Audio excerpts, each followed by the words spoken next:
All right, we are live on socials. Let me go live on Instagram here in a second.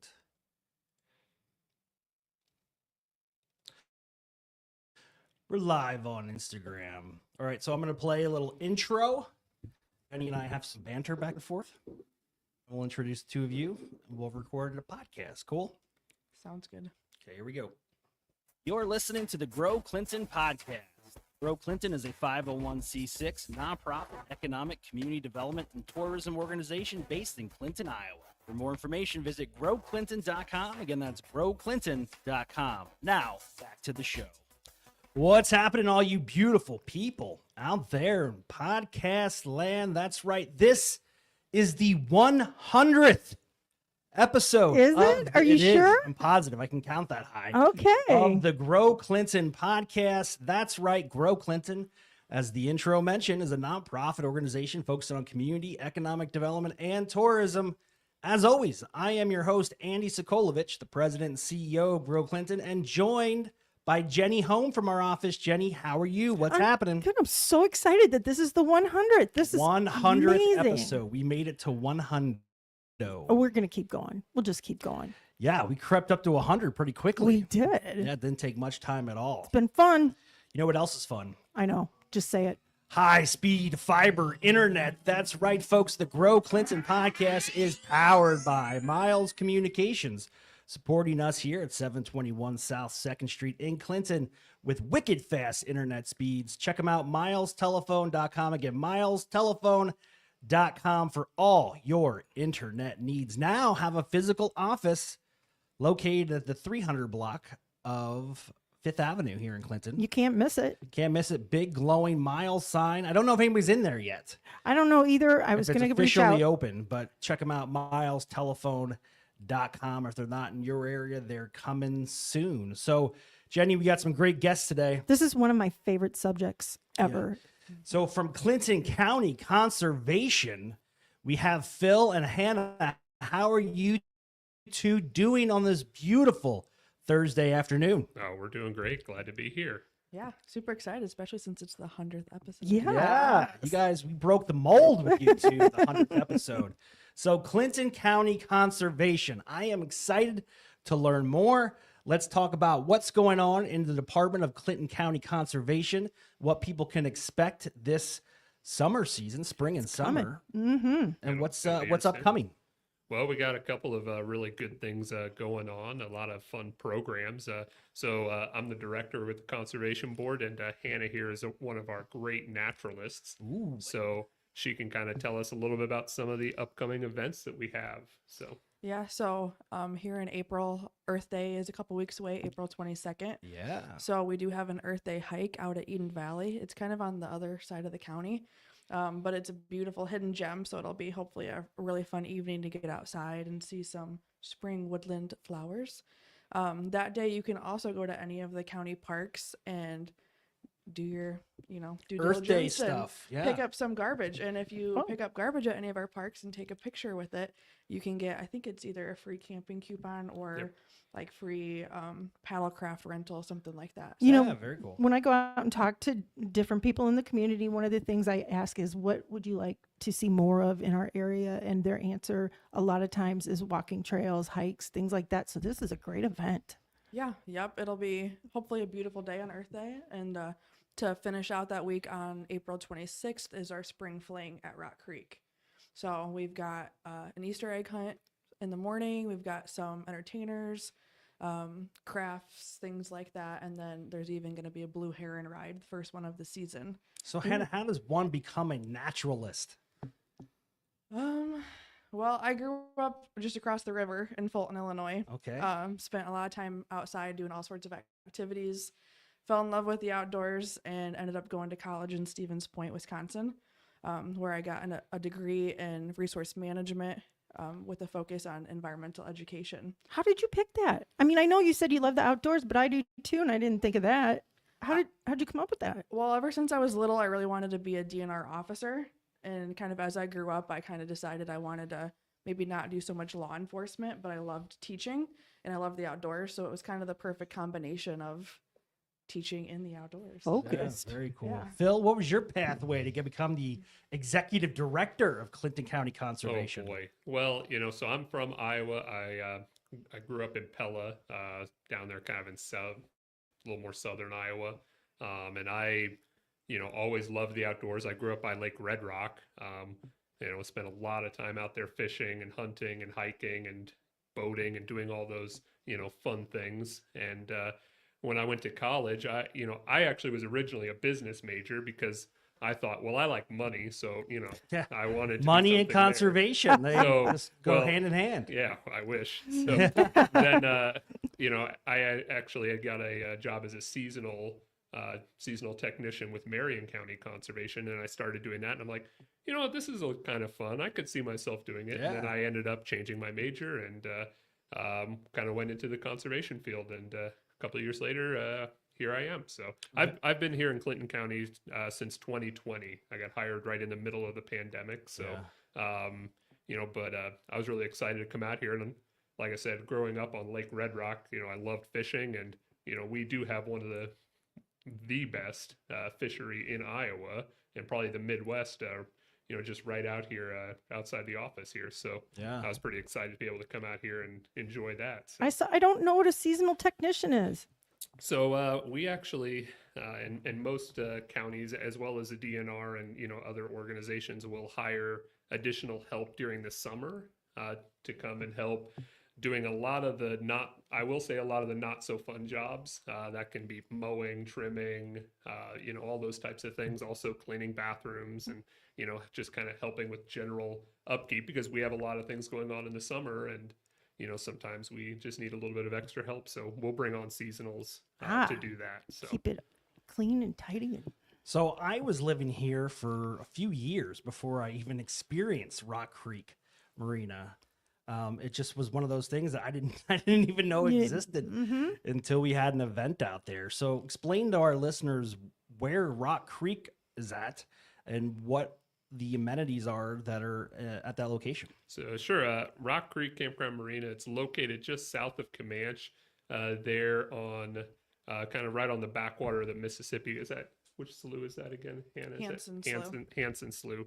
And it does have river access there. It has a boat ramp. It also has a campground with many campsites.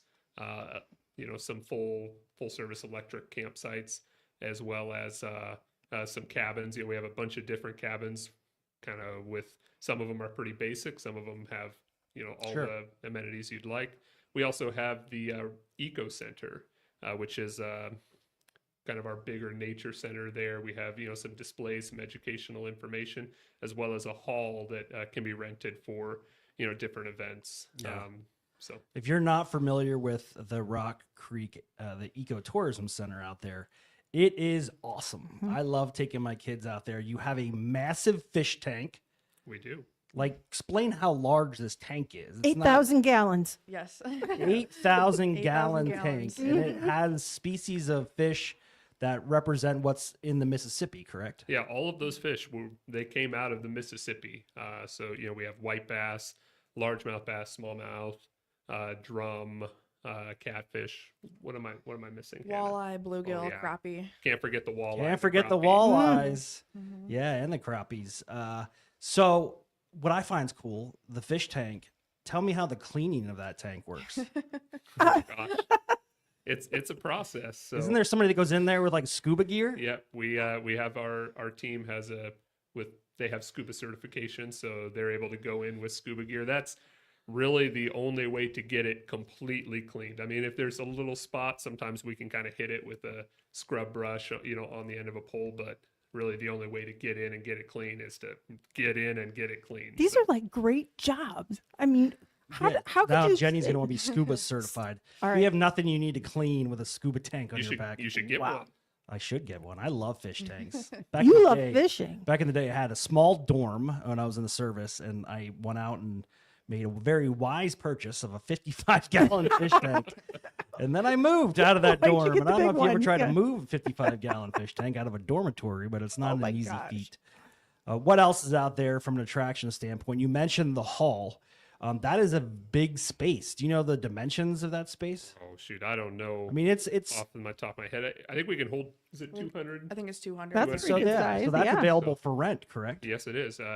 All of our facilities are available on mycountyparks.com. Okay. If you go on there, you go to Clinton County, and then you can go to any one of our parks, Rock Creek, Eden Valley, and see the facilities that we have, and you can make your reservations on that website. So, Is that how you do the camping reservations and everything Yep. too? Because that's like a whole subculture. Yeah. People Yep. are way into that. Do you have So- like wilderness spots out there too, Yeah. like just bare bones, like Ooh. pitch a tent, so fire pit? at Rock Creek, we have primitive campsites. Primitive, Yes. So yeah, and that's just basically open grassy area, and then Yeah. there's a spot to put your tent, and there'll be a fire ring and a picnic table.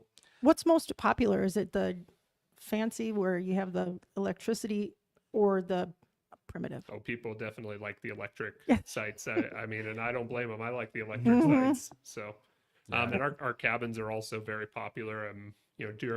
Especially during the summer, almost every weekend, all of our cabins will be Yeah. That's rented. So nice. if you want a cabin, you Now's the time. better get Mhm. to it quick. So Yeah, I love it out there. I grew up in Pennsylvania, so the Appalachian Trail was like in my backyard. So I have this like disgusting obsession with the Appalachian Trail to the point where I've hiked a lot of it, most of it in Pennsylvania. But I am like an ultralight wannabe backpacker. So I buy a lot of stuff like Dyneema, really low weight materials. And I probably have like a mini REI in my basement. So I asked about those primitive spots because I need to come out. I got a couple new tents I got over the winter and I want to come and throw Test them it. up and test them out. The newest ones I bought are super lightweight and they erect via your trekking poles. All right. So I want to check that out before I go out on trail and try to figure it out. They probably do have a lot of hardcore people who come out. Oh, but- it's insane. It's Yeah. insane. You can get into it. I mean, you some of know? these people, they do the entire Appalachian Trail, so like 2,192 miles, and their base bag weight with everything in it is sub 30 pounds. Wow. With everything that they need for 5 to 6 months. Now they ship stuff and they do like pickups at the local post office and retail stores and stuff like that. But it is insane. And I watch way too many YouTube videos.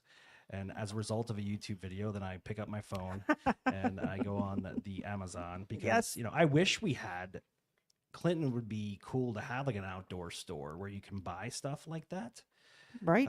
We're limited. We don't really have anything. REI is cool, whatever. But they're few and far between around here. But it would be neat to have like a nice backpacking outdoor yeah. store. It sounds like something Grow Clinton should be Yeah. working on. Let's work on that. Selfishly work on that so I Yeah. can create a new money pit for myself. I used to be like that, backpacking and camping that way, and then I started staying in cabins, Mhm. and I found out I'm like, whoa, this is really Yeah. nice. Have a Yeah. stove there in the cabin, and Shelter. oh yeah, it's Mhm. raining. I don't care. I'll just, See, I like being outside, man. I could cowboy camp and just sleep on, lay there under Oh, the yeah. stars. I love it. I love it. My So- wife, she doesn't like to get her hair wet. And if there's not a straightener around or a blow dryer, Yeah. I don't know how she'd function. No, I give her crap, but that's the truth. But tell us some more things that are going on. What about the Blue Heron Eco, your boat that you take people out on People the river? love that.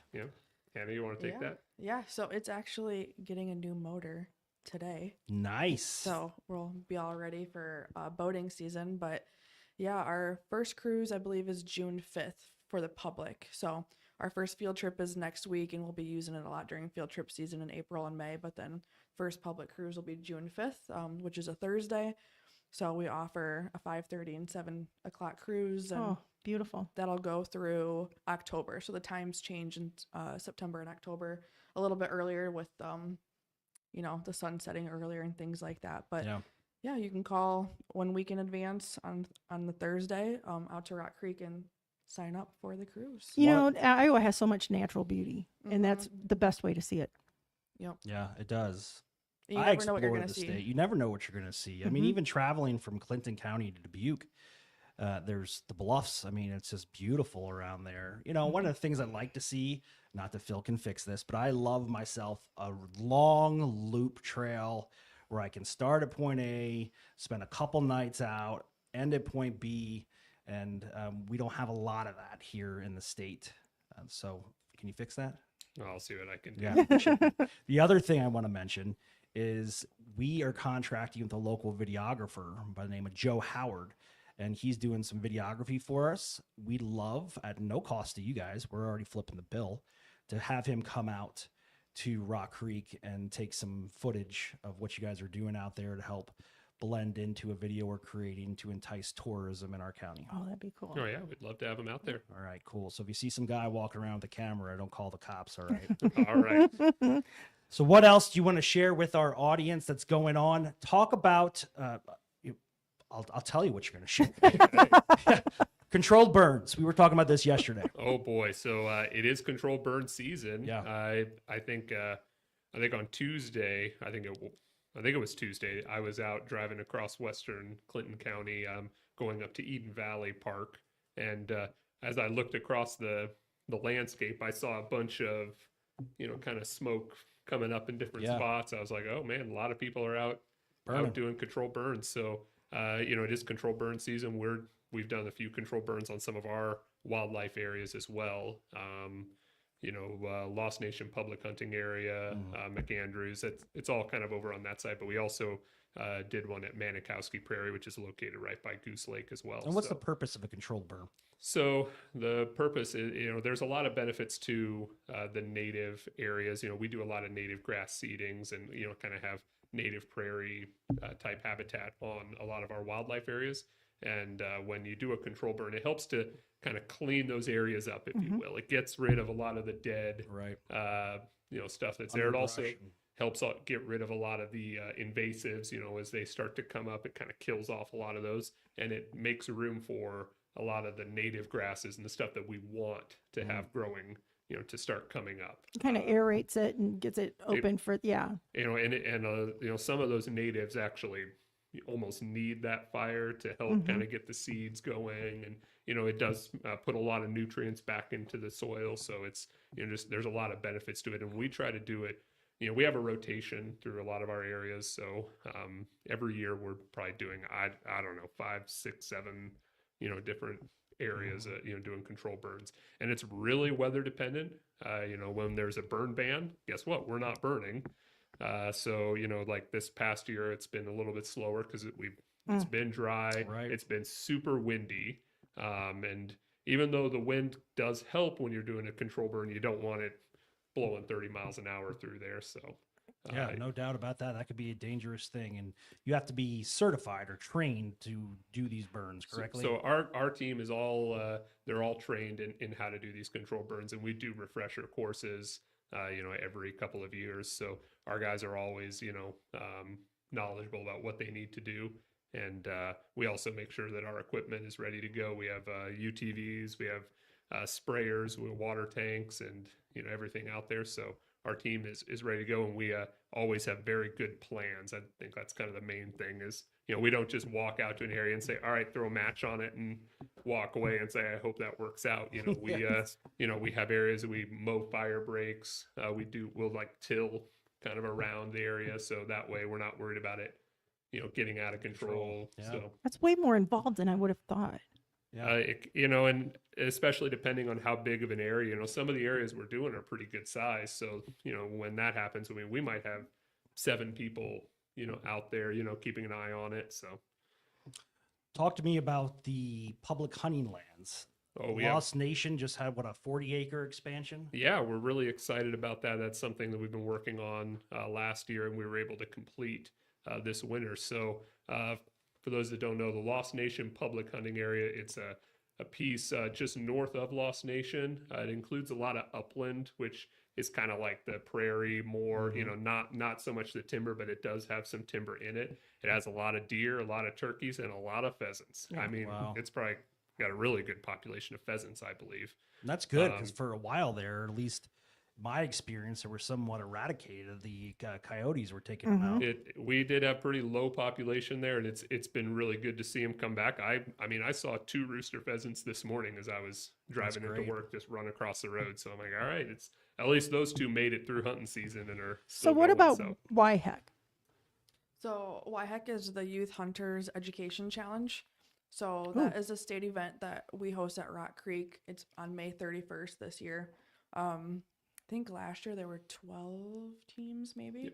Most of them are from Clinton County. There are a couple other counties that bring teams. I do help coach and lead the orienteering part of it. So it's made up of 8 different things. So it's muzzleloader, shotgun, 22 rifle, orienteering. I have to think about it. Safety trail, archery, and then there's like a wildlife ID. What's Wow, orienteering? very cool. So orienteering is super fun. It is where you learn how to use compasses, read maps, things makes like sense. that. That makes sense. Yeah, In it's the military, we called it land navigation. Yeah. Land navigation.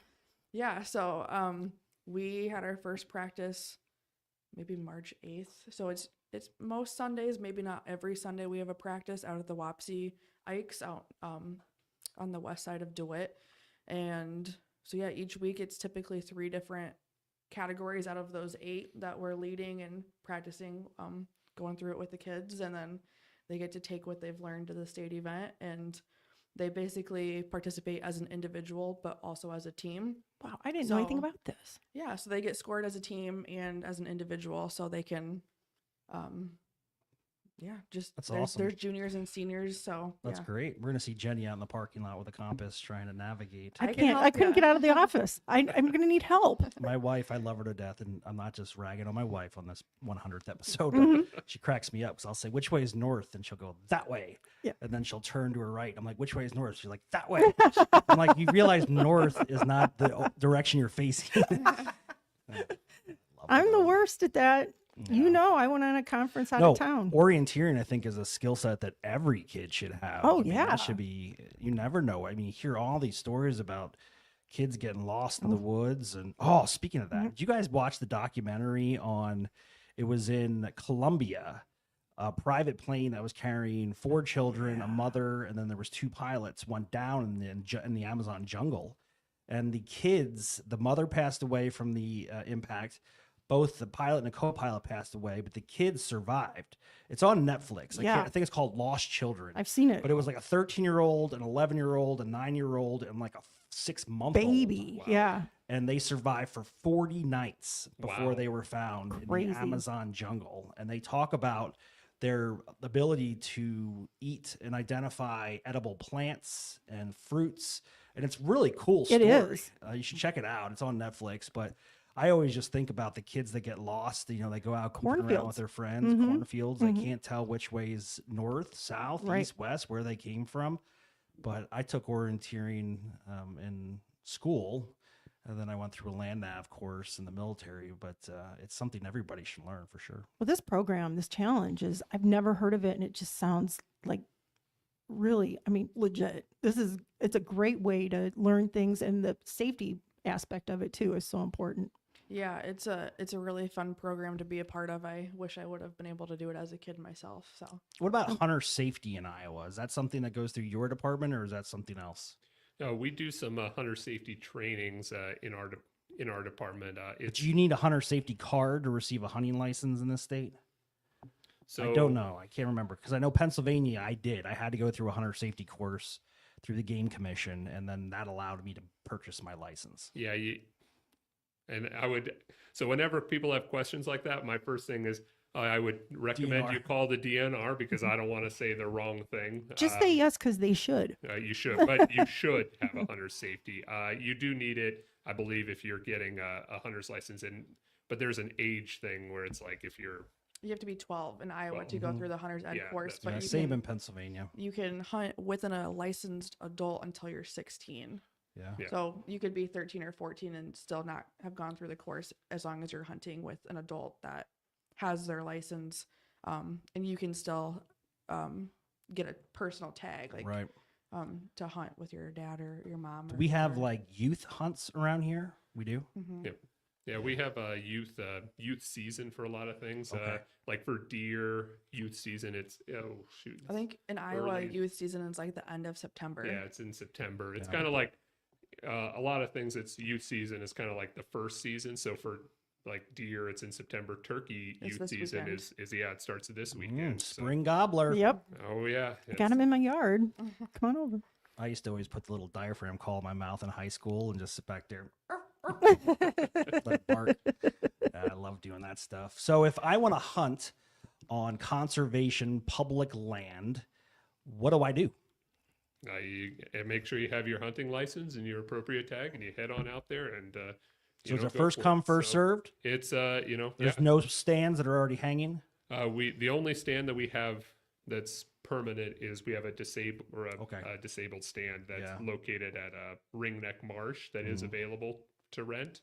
But otherwise, it's all just first come, first Climbing served. stands only then?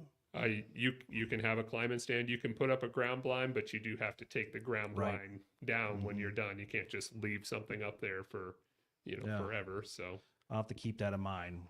I just know the state of Pennsylvania public lands were atrocious. Mm. Like it was so crowded, so Oh, I crowded. bet. It was a safety issue. It was a pain in the butt. I mean, I didn't like it at all. But from what I hear, we have things taken care of around our area. and we're real lucky here that we do have some big areas like I had mentioned Lost Nation and also McAndrews Wildlife Area. Those are some pretty good sized areas, so you can kind of get spread out. You're not right on top of each other. It does seem like the closer you get to the Quad Cities, the more people Sure. are out Yeah. there. So You have know- a big fishing event coming up too for people access. You Yeah, need yeah. access to Yeah. fishing. Yep. It's called Fishing Has No Boundaries. So it's a program that is meant for, there's a youth event and an adult event. So the youth event, I believe, is June 14th. And that one is at Lake Malone. And so that is for youth that are living with disabilities. And people can volunteer to be fishing buddies and help them go fishing for the morning. It's a really, really fun day. They get some of their own tackle. You get to go fishing. Matison's typically caters the lunch then. So that's the youth event. The adult event is in August. It's like August It's- 9th or 11th. it's usually like the second Saturday in August. Nah, that's And great. that one's based out of Rock Creek, and that one's a little bit bigger. So that is where we get like the boat captains and then fishing buddies, and so we actually take them out onto the Mississippi River, and people donate their time and their boats and get to take people out. The Blue Heron goes out usually with a few. I think last year we had 4 or 5 anglers And I'm sure they look forward to that. I mean, that's Yeah, like we a have a dream lot day. of- Yeah. a lot of people that come back every year, so it's really Yeah. fun. That's very cool. And then I've been part of your catfish tournament that you have out there at Rock Creek. Oh I yeah. love that. My boy Dan Serp, who's on your board, Yep. Supervisor Serp, he comes out and he boils corn in a big cooler, sweet corn for everybody. That's a great time. And some of those cats that are getting pulled out are massive. So, yeah, I look forward to that every year. It's really cool. Yeah, we do have a great catfishing event, and we have great catfishing out here in general. I mean, and for that event, we have people come from all over the Midwest for to try to win it. So, and yeah, like I said, we've got a lot of great fishing out here. So it's why I moved here. So Perfect. Well, Phil, Hannah, thank you so much for joining us. Again, that was 2 rock stars from Clinton County Conservation. If you want more information, reach out to Phil. Just Google Clinton County Conservation, and you'll find the website on the county's website. And then you can just click around, and you got your events calendar on there and all sorts of good stuff. Make sure you check out Rock Creek and all the areas that are available within Clinton County. There's some really cool stuff, especially as we move into warmer weather. It's going to get busy. Another thing that's really important that I think people would like to know is that you rent kayaks, boats, and how do you go about that? So we do rentals for our kayaks, our canoes, and we also have like those paddle boats, like the they have the Oh, pedal fun. boats. That's the word. Pedal, And Paddle boats, but we also paddle have boats. paddle boards paddle too. boards as Oh, well. I don't know if I can Fun. do that. Oh. I haven't tried that. It's a huge thing, though. Yeah, it is. I don't know how do you get on it? Like, I mean, do you? Very You- carefully. We would love to watch you out there. Nope, You can come out nope. and, you can I rent one challenge Dan Serp to a what is it called? A paddleboard? and try. Paddleboard. Paddleboard competition. You heard it here. You heard it folks. here. Mm-hmm. All right. Well, you two, thank you so much for joining us. This has been episode 100 of the Grow Clinton podcast. We'll be back with future episodes. Who do we have coming up next? This next week, Todd Nowak. What do we got going on? we have Music on the Avenue coming up Music here. on the Ave. That's Mhm. very exciting. They closed down the 200 block of Fifth Avenue South right here in downtown Clinton, and you get a chance to listen to some live music, cruise around the shops that are open, and take advantage of all the awesomeness that is downtown Clinton. It's so much fun. Yeah, I'm excited about that. All right, folks, one last comment. Thank you so much to Miles Communications for hooking us up with high-speed internet. Until we're back with 101, stay classy, folks. See ya. Thank you for listening to the Grow Clinton podcast. Be sure to subscribe and follow us on all your socials. Until next time, see ya.